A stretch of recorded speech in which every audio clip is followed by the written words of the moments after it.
Muchas gracias a todos. La verdad que una alegría bárbara estar en esta instancia con Nerina Visakowski. Me alegra ver muchas generaciones diferentes en la institución, sobre todo de jóvenes, que los conminamos a venir. Así que bien ahí, ¿tá? Porque aparte me vienen aguantando hace tiempo. Lo que vamos a charlar hoy tiene mucho que ver con lo que venimos trabajando en las últimas semanas. En primer lugar, presentar a Nerina.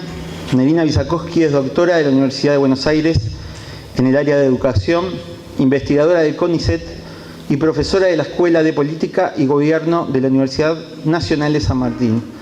Es directora del Centro de Documentación y Biblioteca CEDOB PINICATS del ICUF.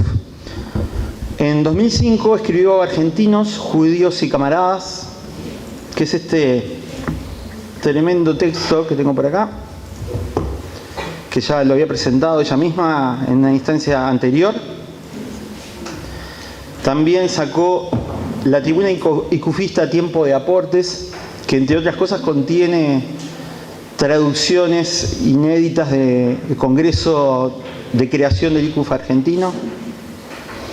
Y viene a presentar el libro Cultura Judeo-Progresista de las Américas en esta oportunidad. Quiero contarle primero que la Biblioteca PINICATS está haciendo un excelente trabajo de recopilación, archivando materiales, ordenando nuestra historia, la historia del ICUF argentino, pero que es también nuestra historia, en clave transnacional. Se propone asimismo trabajar sobre biografías icufistas, presentaciones de libros, entrevistas, conversatorios, charlas.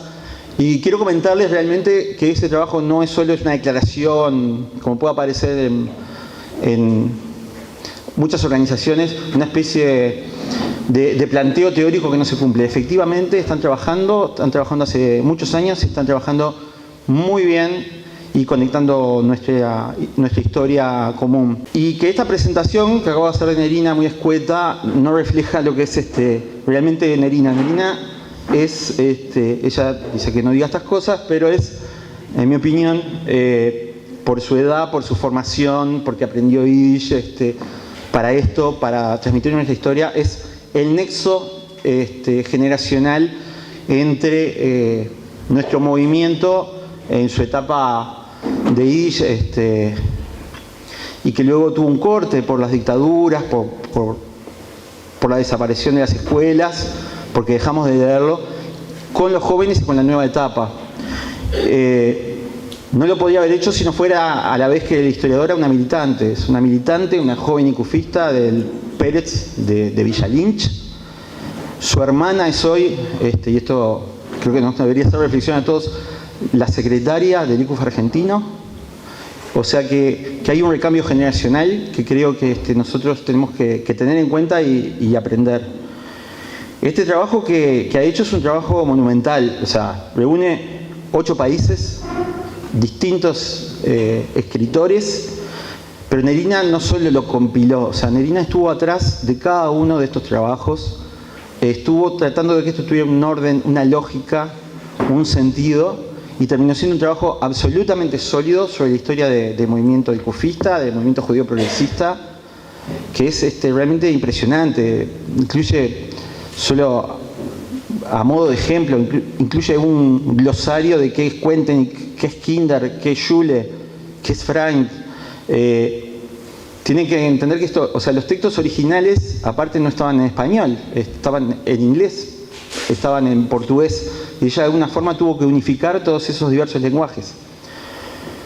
Y recomiendo especialmente, porque lo he leído y me parece que es un gran aporte, su propia introducción de su libro, su propio texto introductorio, que muestra desde el punto de vista ideológico la evolución del movimiento desde la salida de los pueblitos a fines del siglo XIX hasta el presente. O sea, a mí me parece una pieza espectacular. A modo de ejemplo, Nerina vino a Uruguay en el 2018. Lo primero que hizo fue visitar los barrios, ¿no?, que no se identificaban. O sea, quería ir sí o sí a Villa Muñoz, nos enloqueció para eso, estudió nuestros materiales, leyó nuestros documentos, observó nuestra biblioteca, realizó entrevistas a algunos compañeros que lamentablemente no pueden estar presentes, pero a Dora Diamant, lamentablemente fallecida, una querida compañera, a Leon Lev, a Abraham Glick. Y luego sacó una conclusión un poco osada, y es que este trabajo finalmente lo tenía que hacer un uruguayo.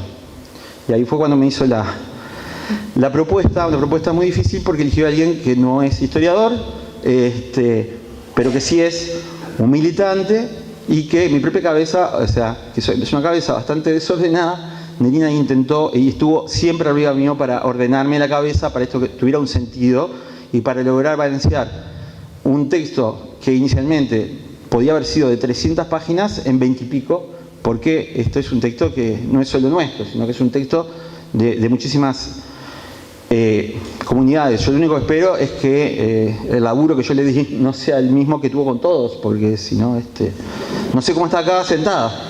¿Fue tanto o peor? ¿O peor? ¿O con otros? No puedo creerlo.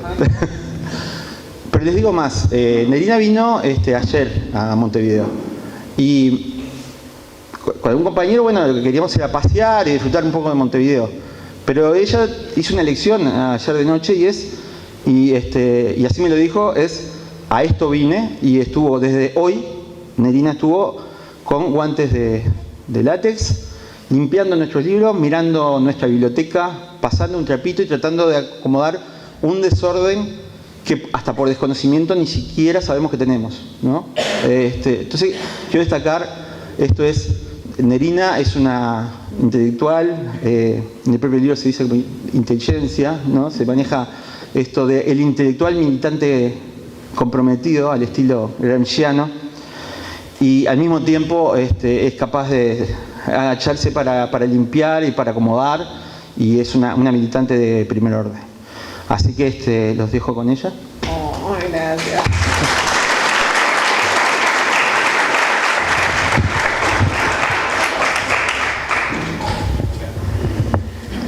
Bueno, ahora no voy a pasar por la puerta, como dicen. Bueno, muchas gracias a todos, a todas las que vinieron hoy. Y sobre todo, a mí me encanta cuando hay gente así tan joven del kinder, les agradezco mucho. Yo pensé que venían a mi presentación, pero después me enteré que ellos se reúnen los viernes, así que vine yo. Gracias por recibirme. Bueno, gracias a la comisión directiva del Chiclosky, a Gabriel, que tomó la posta, que logré convencerlo de que sea el autor de estos dos capítulos. Son dos capítulos que refieren a Uruguay, uno sobre la historia de la institución y otro dedicado especialmente a la actividad del teatro y a los coros. Que ese salió a último momento, ¿no? Por ahí me desordeno, pero voy a decir por qué, porque si no después me lo voy a olvidar. En el discurso, ¿puedo tener y el tribuna? Ahí está. El ICUF, ahora voy a contar, el ICUF de Argentina cumplió 80 años el año pasado. Hicimos este libro, y para este libro hicimos traducir el discurso que Pigne Katz, tendría que contar que Pigne Katz fue el delegado en París por Argentina y Uruguay, ¿no? Pero bueno, ahí voy por parte en este rompecabezas. Hicimos traducir el discurso de Pigne Katz. Ay, son muchas cosas, ahora voy a hablar de esta imagen también, que dio en 1941 en Buenos Aires. En ese congreso se fundó el ICUF en Sudamérica. O sea, él trajo las consignas de París y fue el presidente honorario en esa instancia. Y ahí habló de los 4 teatros más importantes yidishes del mundo: el teatro IFT, el teatro Artef, Arbeiter Theater de Nueva York, el teatro Piat de París y el teatro Movet de Uruguay. Uruguay tenía uno de los 4 teatros yidishes más importantes, Montevideaner Besser Theater, eso es la sigla Movet.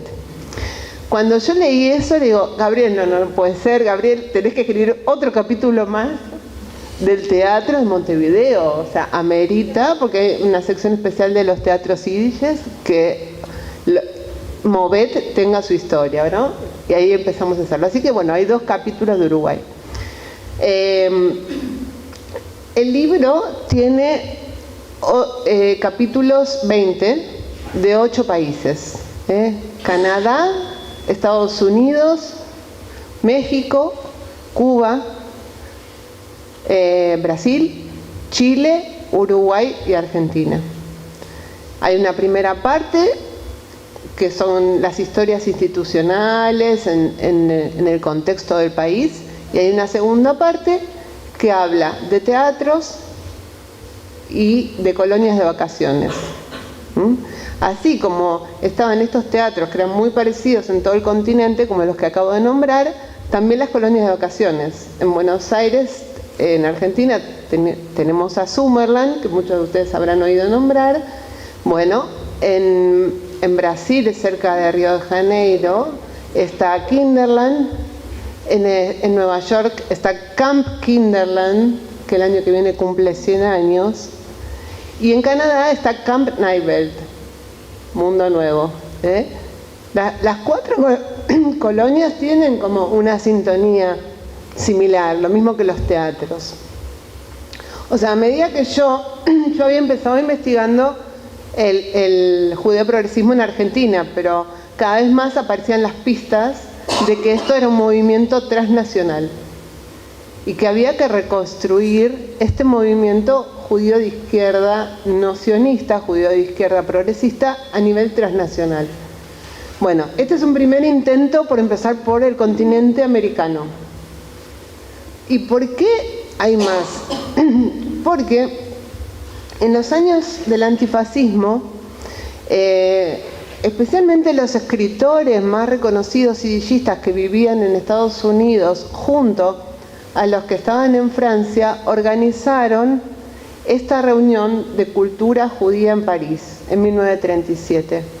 Invitaron a las colectividades judías de izquierda a que envíen delegados representantes, ¿no? Pinnie Katz, que fue un intelectual brillante del yidishismo en Argentina y Uruguay, es de los 2 países, porque él fue en representación de los 2 países, y no solo fue a París, sino que cuando volvió y construyeron en 1941 el Congreso de Argentina y el movimiento, todo el tiempo venían a Montevideo a integrar también a la gente que fue fundadora de esta institución. Así como iban a Mendoza, iban a Santa Fe, iban a La Plata, a distintas localidades, también venían a Montevideo, ¿no? Pero bueno, Montevideo es otro país, ¿eh? No quiero decir que... no vayan a pensar. Entonces, bueno, en artículos anteriores que publiqué, muchas veces hablé del judeoprogresismo en el Río de la Plata y hablé un poco de los 2 países, pero era una dificultad, porque Uruguay es otro país y tiene otra política y tiene otra historia, y había que reconstruirlo de otra manera. No podía, para hablar de nuestras instituciones tenemos que hablar de historia y política nacional, y no podía hablar de manera simple de estas instituciones que se parecen mucho sin el contexto nacional. Y esa fue la lógica también de todos los capítulos, y por eso convoqué autores de cada país, que son los que mejores conocen de primera mano el contexto político nacional, ¿no? Y además de conocer eso, es un plus muy especial cuando pasaron por las instituciones o cuando fueron activistas o son activistas, porque tienen un conocimiento que viene de la propia práctica, que viene de la vivencia, ¿no? Y que muchas veces no se puede aprender en la facultad o estudiando o leyendo, que hay que haber pasado por el Kinder Club para saber de qué se trata, ¿no? Y que es tan difícil de explicar. Lo que nos cuesta a nosotros es explicar este judaísmo tan especial, este judaísmo laico, que además es multifacético en sus instituciones, es principalmente educativo y cultural, pero también hay deportes, pero también hay compromiso con algunas cuestiones sociales que interesan al país, ¿no? Hay prensa, hay trabajo editorial, bueno, toda esta historia, este perfil multifacético, pensando en los contextos nacionales y en 8 países, dio por resultado este libro. Yo había traído un PowerPoint con la foto de los autores. Lo que pasa es que no pudimos ponerlo acá. No sé, si quieren, miren un poquito hacia atrás. Yo los voy a nombrar porque la verdad que este libro lo hicimos colectivamente entre todos. Está editado el libro, además, por Imago Mundi y por el CETI, que es el Centro de Estudio de los Trabajadores y las Izquierdas, prologado por un historiador muy importante de las izquierdas en Argentina, que se llama Hernán Camarero. Los autores son Esther Reiter, Paul Mischler, Esther Reiter de Canadá, Paul Mischler, Elisa Sampson de Estados Unidos, Daniela Gleiser de México, Marisa Corrales Capestani de Cuba, Esther Kupperman, Dinali Aquinoshita, Ayran Milititsky Aguiar de Brasil, Valeria Navarro Rosenblatt de Chile, Carolina Kaufmann y Paula Ansaldo de Argentina, Edna Natson de Estados Unidos, Lilian Starovinas de San Pablo, Brasil, y acá mirado Gabriel Slepak Gudsian de Uruguay.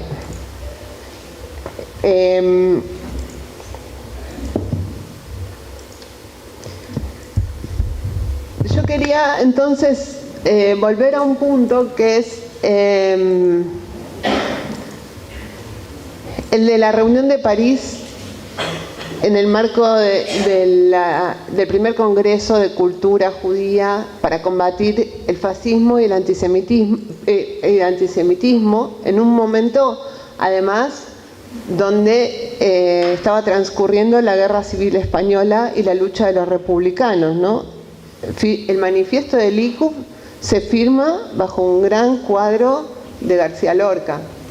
Las brigadas internacionales que combatían en España estaban integradas en muy buena parte por militantes socialistas y comunistas de origen judío. Había mucha movilización y ir a combatir en España a favor de los republicanos también era un gesto para frenar el fascismo que avanzaba muy raudamente, sobre todo en Alemania. Y entonces lo que sucede en ese congreso, en esos 23 países que participan, es que cada delegado lleva un diagnóstico de la situación del fascismo y de los brotes nazis en su país. Piñe Katz brinda ahí un informe de lo que pasaba en Argentina y en Uruguay en esos años.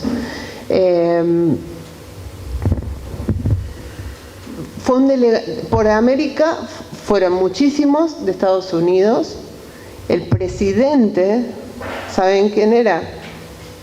El presidente de la delegación norteamericana, Chiklovsky. El nombre de esta institución es el de Chaim Chiklovsky. Fue el presidente de la delegación de Estados Unidos, la más importante, con los referentes más importantes de la literatura yidishista participando en ese congreso. Después, Estados Unidos y de Canadá.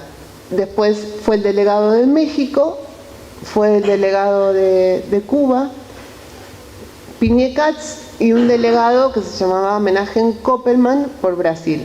O sea, del continente, de lo que es América Latina, fueron 4. Pero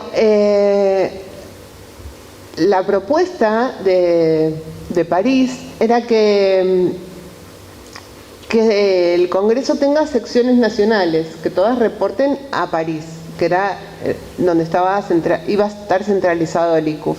Y había dos subdirecciones, una en Varsovia y otra en Nueva York.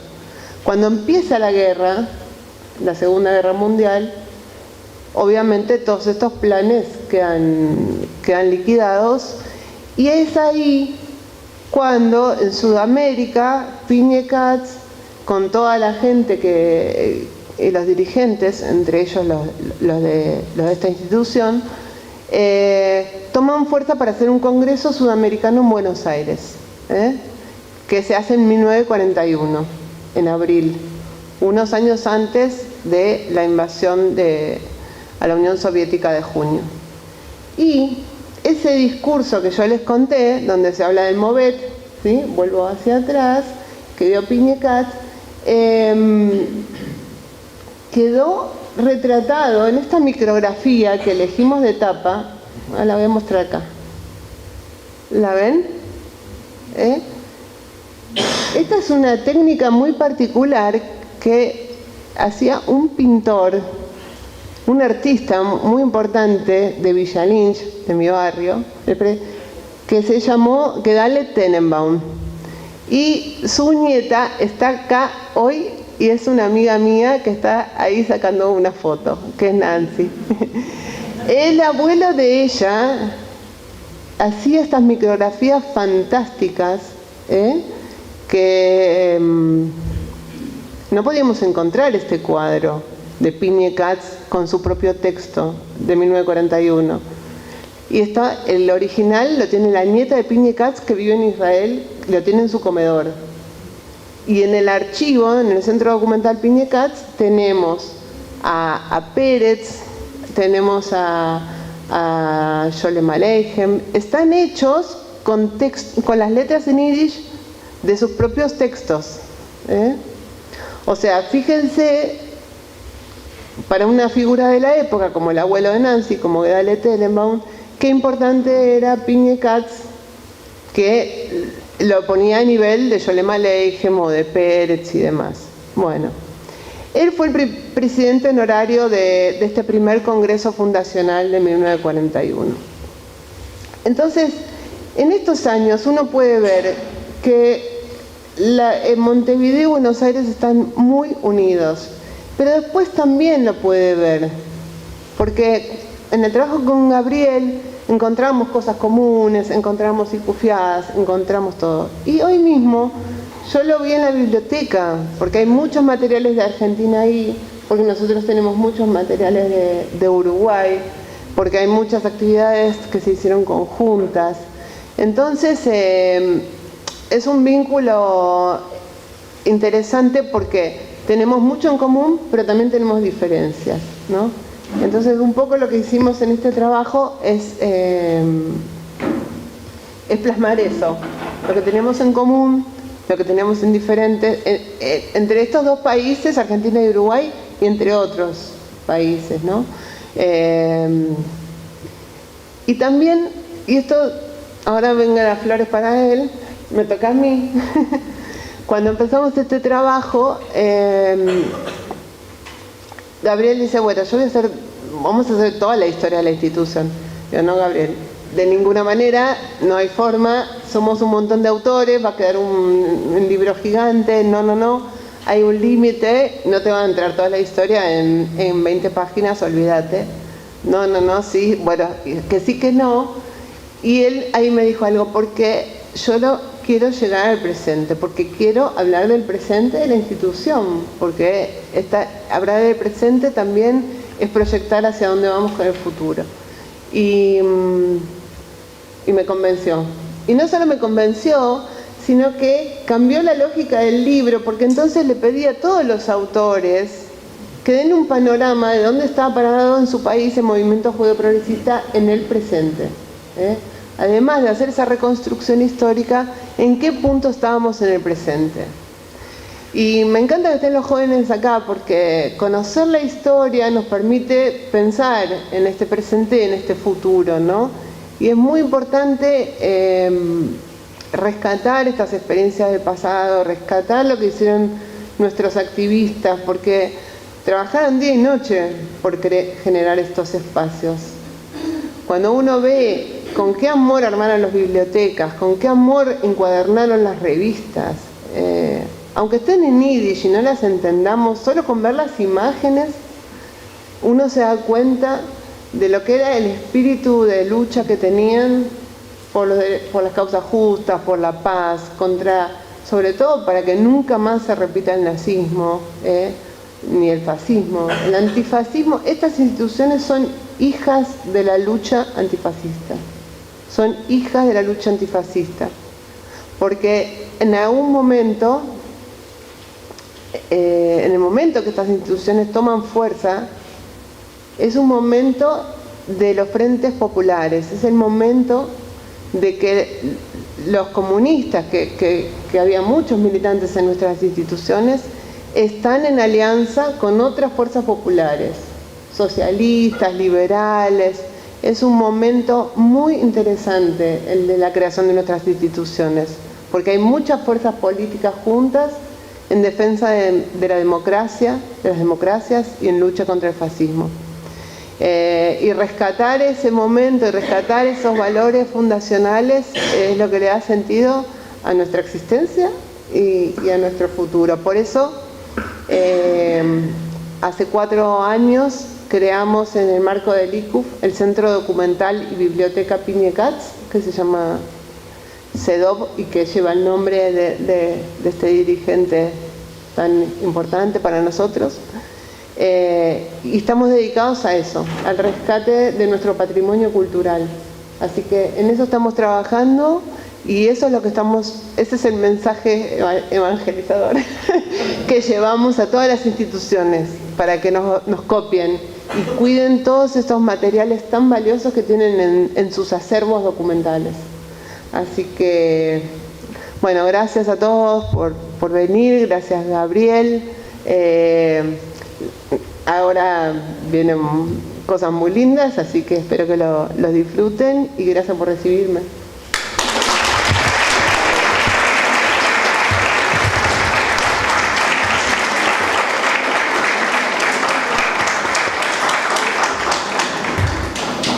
Quisiera comentar un poco el trabajo específico sobre Uruguay, este desafío que me propuso Nerina. En primer lugar, cuando uno escribe algo, aparte de la presión del escritor, tiene inquietudes. Y respecto a esta institución y su desarrollo, como directivo de esta institución también las tengo. Hay 3 aspectos que me parece clave y que tal vez no se puedan trasladar en forma total en el texto, pero sí son las inquietudes originales, ¿no? La lamparita que hace que uno tenga ganas de escribir. En primer lugar, que efectivamente en este país no hay casi nada escrito sobre este movimiento. Muy poco, o lo que hay escrito está minimizado totalmente. De hecho, mis estudios luego de ciencias sociales me había propuesto como tesis trabajo sobre nuestro movimiento, porque efectivamente no lo hay y esto lo tenemos en materiales internos, pero no lo tenemos publicado en una publicación formal. Eso por un lado, sentía esta enorme falta.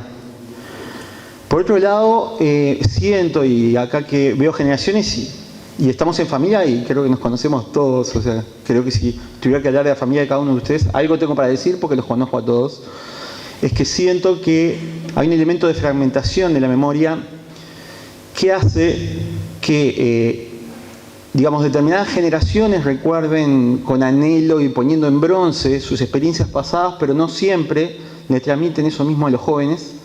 Hay como no percibir la necesidad de la transmisión, por un lado, y por otro lado, también las nuevas generaciones no hemos sabido volcarle a las otras los trabajos que hoy se hacen en la institución. Esta institución efectivamente, y por eso le he hecho ese desafío a Nerina de llegar al presente, por lo menos en forma muy general, porque obviamente el espacio no va para más, que esta institución está viva y que existe y no es algo melancólico que quedó en el pasado. Entonces, este es un texto que está escrito desde el presente con una construcción desde el presente. Y por otro lado, porque hay un desafío que lo tiene el movimiento, lo tiene la institución, que tiene que ver con nuestra identidad judío-progresista. O sea, si nosotros nos definimos como judíos progresistas, no puede ser nuestra mirada una especie, como decía hoy, de melancolía o de mirar para atrás y decir qué bueno que era esto, sino que debemos construir con una nueva identidad, con una nueva forma de relacionamiento y con una nueva forma de apertura para la institución. Y yo sé que esto para los jóvenes que estamos charlando es casi una obviedad, pero tal vez no lo sea para nuestras generaciones.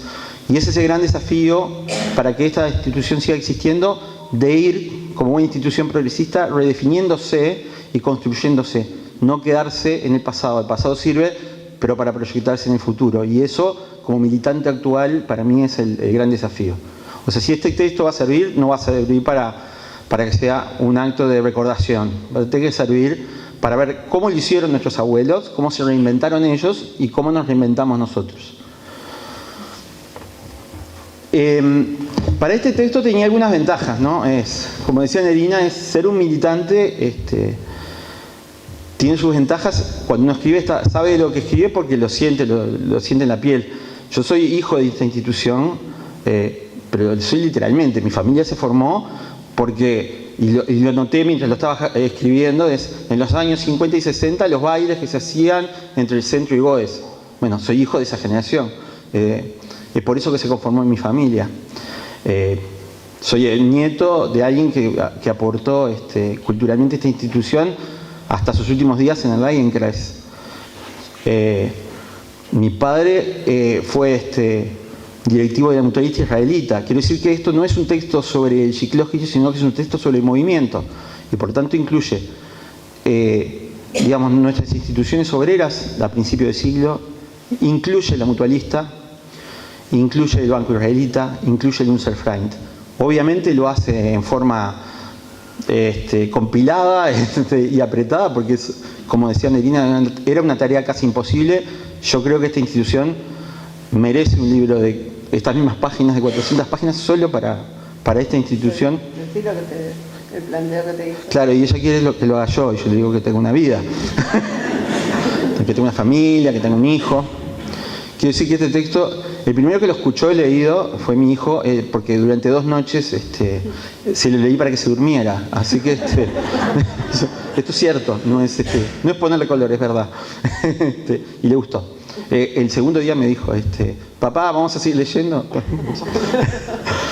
Bien. Decía, tengo ventajas como militante y tenía otras ventajas. Acá hay trabajos muy valiosos en la institución y que creo que no han salido, ya no para afuera, no han salido internamente y no lo hemos trabajado como deberíamos.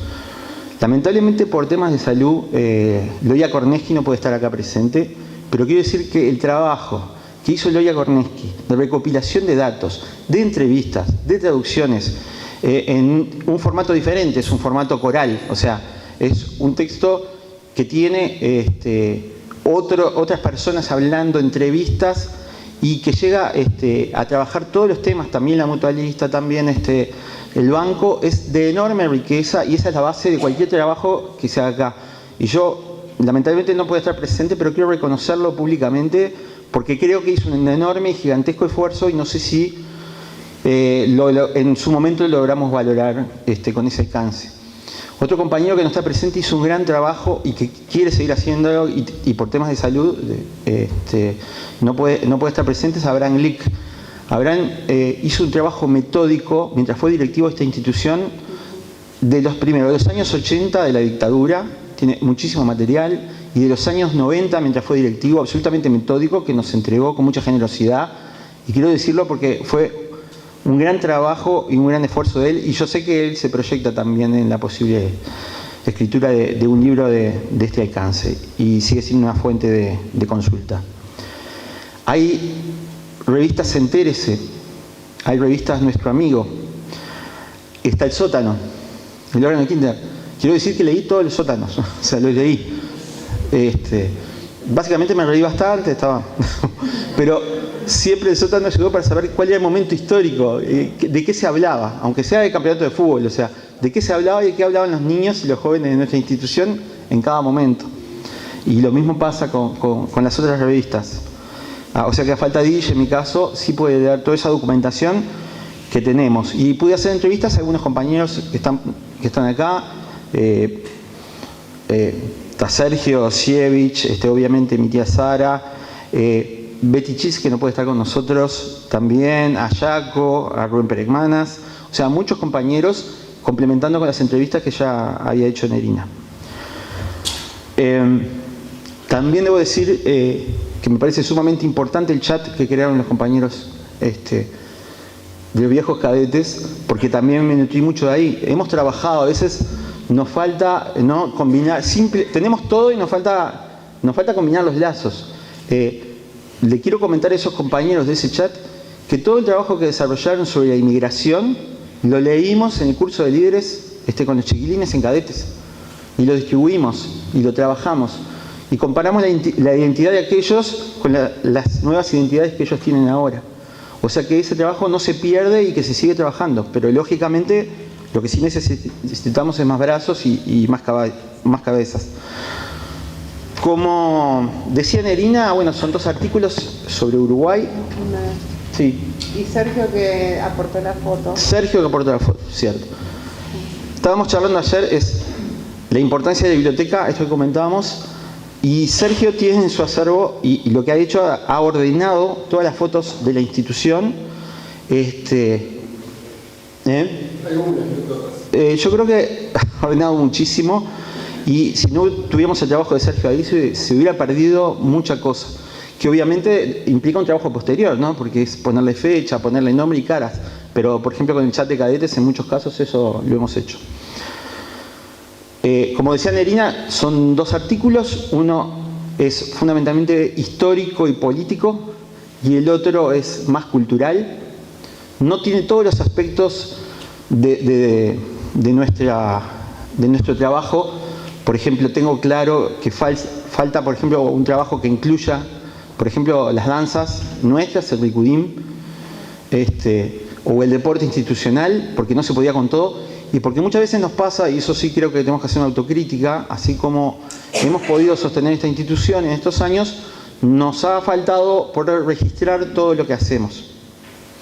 Y creo que eso es una falta y un debe que tenemos, porque no tenemos un boletín más allá de los intercambios virtuales que tenemos. Y creo que la presencia de Nerina nos tiene que ayudar para trabajar en esa dirección. Por lo tanto, en definitiva, este va a ser un ejercicio de algo que no pretende ser completo, que es abierto, que ojalá sirva como puertita también de discusión.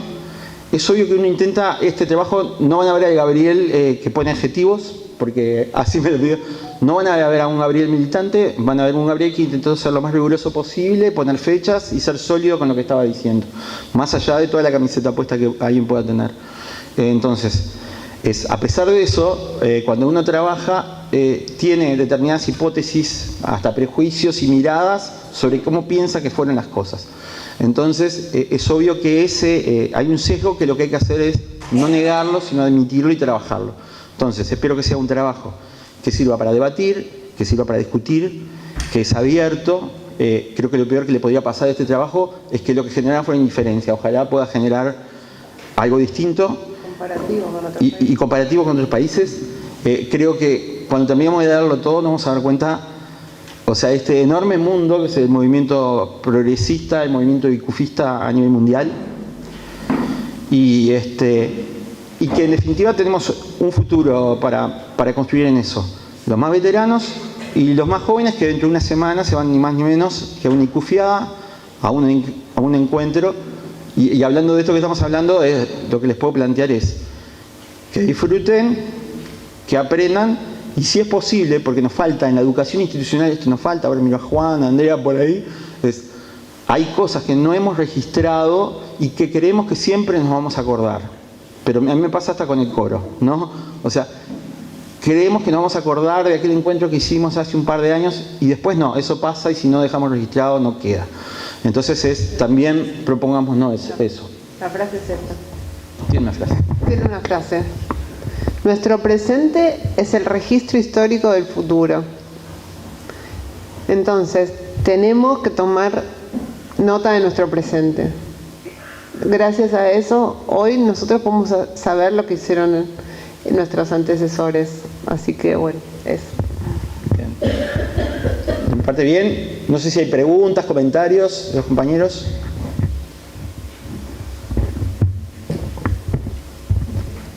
Bueno, los convencimos. Genial. Yo creo que esperan más las masitas. Más las masitas.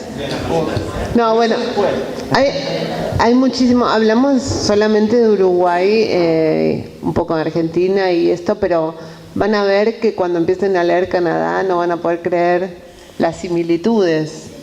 Por ejemplo, la tapa, solo para poner un detalle, es de Toronto, del Jule Morris Winchesky.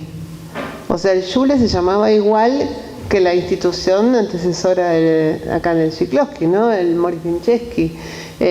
Las fotos, uno ve las fotos y no sabe de qué país es, todas son muy parecidas.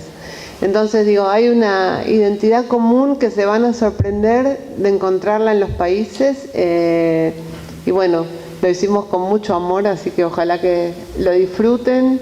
Las fotos las compartimos con Sari, que trabajamos mucho con Eduardo Lurner, porque una foto de su abuelo en la marcha,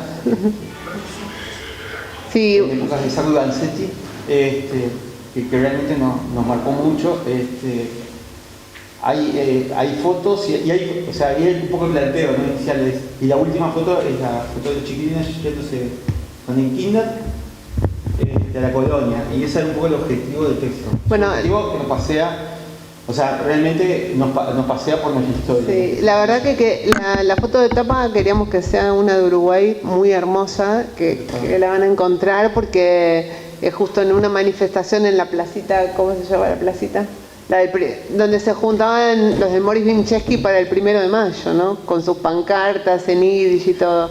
La placita ahí de Goes. Que es una foto en definitiva de José Steinberg, ¿no? Y está José Steinberg con la bandera en yiddish.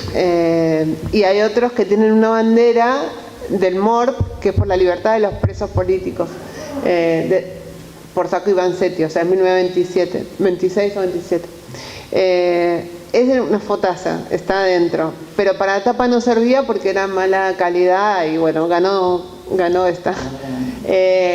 Pero bueno, la verdad que fue muy importante la presencia de Uruguay en este libro, sigue siéndolo, así que creo que lo van a disfrutar mucho. Y bueno, quiero agradecer también al coro Asís Cantamos, porque en este libro se habla de la historia del coro y yo misma le dije a Gabriel, pero tiene que cantar el coro, hablamos en el libro del coro, así que el coro no puede faltar.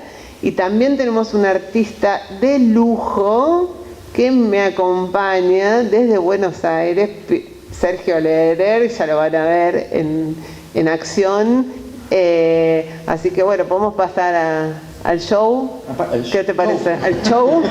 Bueno, muchísimas gracias a todos por venir.